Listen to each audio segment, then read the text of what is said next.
اعوذ باللہ من الشیطان الرجیم رب اشرح لی صدری ویسر لی امری واحلل عقدۃ من لسانی یفقہوا قولی۔ کسی بھی ملک کی ادنا سے ادنا حکومت بھی اس دنیا میں صرف رعایا کے اعمال کو دیکھتی ہے۔ جو شخص رائج الوقت قانون کی پابندی کر رہا ہے اس کو اپنی رعایا سمجھتی ہے۔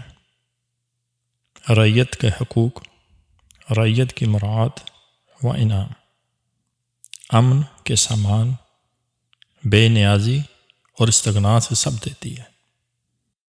جب تک حکموں کی تعمیل جاری ہے سلطنت کا کوئی قانون اس کو نہیں چھیڑتا۔ حکومت کے متعلق اس کے افواہی عقیدوں کی کچھ پرواہ نہیں کرتا۔ سزا اس دن شروع ہوتی ہے جب سے حکم عدولی شروع ہو، جب قانون کی حد سے تجاوز عملاً ثابت ہو۔ بائی نہیں اسی طرح بلکہ اس سے بے انت بڑھ کر رب زمین و آسمان کا محکمہ قضاء و قدر بے نیازی سے اپنے کام لگا، اور جو شے قوم میں فی الحقیقت سب سے خطرناک ہے وہ لذات اور احوا کی پرستش ہے، اولاد کو پوجنا ہے، مال کی عبادت ہے۔ یہی وہ غیر مادی اور ہوائی بت ہیں جو بڑے سخت ہیں، جن کو توڑنا بڑا مشکل ہے، اور پتھر کے بت اس وقت صحیح معنوں میں ہلاکت انگیز ہو جاتے ہیں جب ان سے بھی وہی مال و اولاد والا اعتنا پیدا ہو جائے۔ یہ وہ بت ہیں کہ جب تک نسل انسانی اور خدا کا بنایا ہوا معلم الملوک موجود ہے انسان کے ساتھ لگے رہیں گے، اس کو اپنی عبادت پر پہم اکساتے رہیں گے۔ جوں ان کی عبادت زیادہ ہوتی رہے گی سب تک و دو ان کے لیے وقف ہوتی رہے گی، اور خدا کے حکموں کے لیے کچھ عمل باقی نہیں رہے گا۔ یہی حیات الدنیا میں استغراق ہے، اور یہی حیات الدنیا کی وہ متاع قلیل ہے جس سے اجتناب کرتے رہنا ہر عابد خدا قوم کا شیوا ہے۔ سورہ آل عمران میں فرمایا، اعوذ باللہ من الشیطان الرجیم، زین للناس حب الشہوات من النساء والبنین والقناطیر المقنطرة من الذهب والفضة والخیل المسومة والانعام والحرث ذلك متاع الحیاة الدنیا واللہ عنده حسن المآب۔ کہ لوگوں کے لیے شہوات، عورتیں، اولاد، سونے چاندی کے ڈھیر، گھوڑے، مویشی اور زمینیں بڑی پرکشش بنا دی گئی ہیں، مگر یہ سب دنیا کی چند روزہ زندگی کے سامان ہے۔ حقیقت میں جو بہتر ٹھکانہ ہے وہ تو اللہ تعالیٰ کے پاس ہے۔ تو جس قوم نے ان بتوں کی عبادت کی اس دنیا میں اس کی مٹی پلید ہے، اور جو ان سے عفوت درگزر کر رہا ہے، ان سے کھچا کھچا پھرتا ہے، ان سے کنارہ کشی کر رہا ہے، ان پر پردہ ڈال کر ان کی طرف نظریں بھر بھر کر نہیں دیکھتا، وہی خدائے بے نیاز سے اجر عظیم کا مستحق ہے۔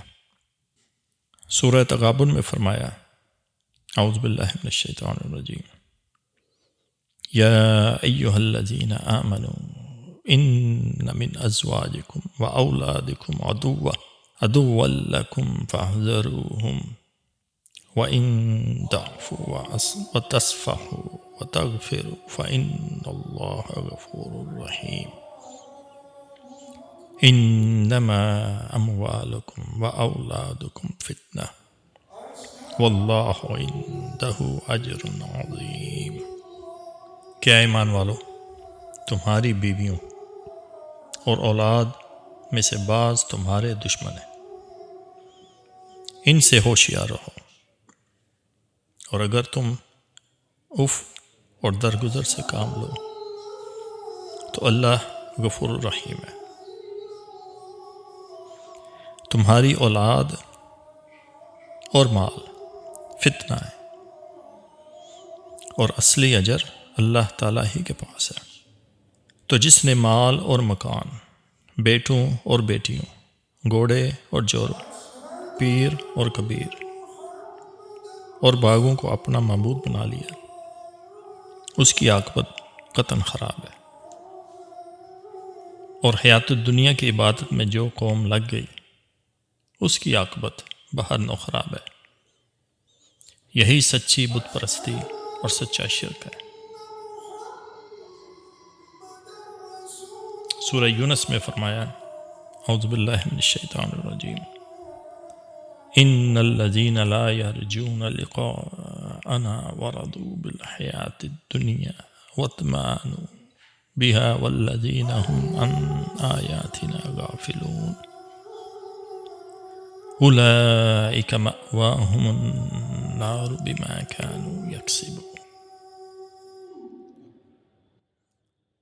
کہ بے شک وہ جو ہم سے ملنے کی توقع نہیں رکھتے اور دنیا کی زندگی ہی پر راضی ہو گئے اور مطمئن ہو گئے، اور وہ ہماری آیتوں سے غافل ہیں، تو ان کا آخری ٹھکانہ جہنم ہے، ان برائیوں کی پاداش میں جو کرتے رہے ہیں۔ پس جو قوم حت الوسع اپنی اولاد اور مال کی محبت کی مجرم نہ بنی، دنیا اور زمین اسی کی ہے، خدا اسی کا ہے، توحید اسی کی ہے، آخرت اسی کی ہے۔ اور جس قوم کو اس دنیا کے اندر خوش اسلوبی سے رہنے کی راہ نہ ملی، جس نے توحید کے اس چھپے ہوئے راز کو نہ پایا، اس کی آخرت بھی خراب ہے۔ جو یہاں پر اندھا رہا اور لذات دنیاوی میں غرق ہو گیا، اس کی آگے چل کر بھی مٹی پلید ہے۔ سورہ بنی اسرائیل میں فرمایا، اعوذ باللہ من الشیطان الرجیم، وَمَا كَانَ فِي هَٰذِهِ أَعْمَىٰ فَهُوَ فِي الْآخِرَةِ أَعْمَىٰ وَأَضَلُّ سَبِيلًا۔ کہ جو کوئی اس جہان میں اندھا رہا، وہ آخرت میں بھی اندھا ہی رہے گا، اور اپنے راستے سے بہت ہی بھٹکا ہوا رہے گا۔ وَمَا عَلَيْنَا إِلَّا الْبَلَاغُ الْمُبِينُ۔